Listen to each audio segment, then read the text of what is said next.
ask, why can't you do this to your own people? If that is the vital thing. That we have, like in America, we have a lot of people sleeping in the streets. We have a lot of homeless people. Here in Europe, it's the same story. Why don't you help these people? These people also need help. So, but when you talk about Africa, Africa often invokes a certain emotion. Anybody, any evil person, any the worst person on earth, the most wicked person on earth. If you talk about Africa in a positive light, it is seen as somebody who has who is more human. You can claim your humanity. In other words, you can claim your humanity by mentioning Africa and Africans as though these are low-class human beings. That is totally unacceptable. I don't like people who want to bring up their humanity by emphasizing on the work they do to Africa and Africans. Thank you. Yeah. It is more about themselves. Yeah, I mean, I consider that as pure racism, because there's no way you can emphasize on your humanity by emphasizing on the humanity of those that are being oppressed by a system that favors you. Yeah, that is how I see it. That is a very important point. I think quite a lot of time we don't see it from that perspective.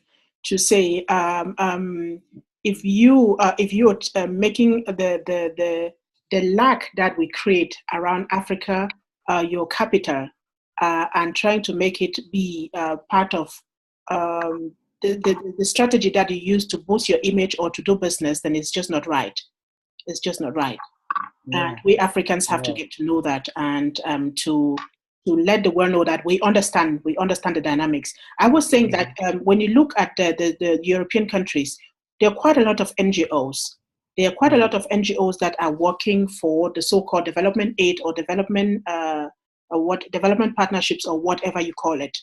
And when you see the budget that is allocated for those NGOs, and the programs that are around them, and if you look critically, you realize that if, let's say, 100,000 euros was allocated for that NGO, almost 90% stays back in the country. Sure. It stays back to pay for infrastructure, the offices, the beautiful offices. It pays the salaries, and it pays the travels, the trips, the many trips to Africa, the field trips. So at the end of the day, you're asking yourself the question, who is being served?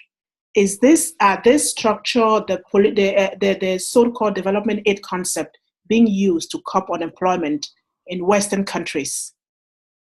For sure. I don't know what you think if we look at it from that perspective. And when you look at all the I've always been critical about this development aid organization, because when you look at the money their CEO earns, and when you look at the quality of the key workers they send to the field, and these are people who are supposed to be experts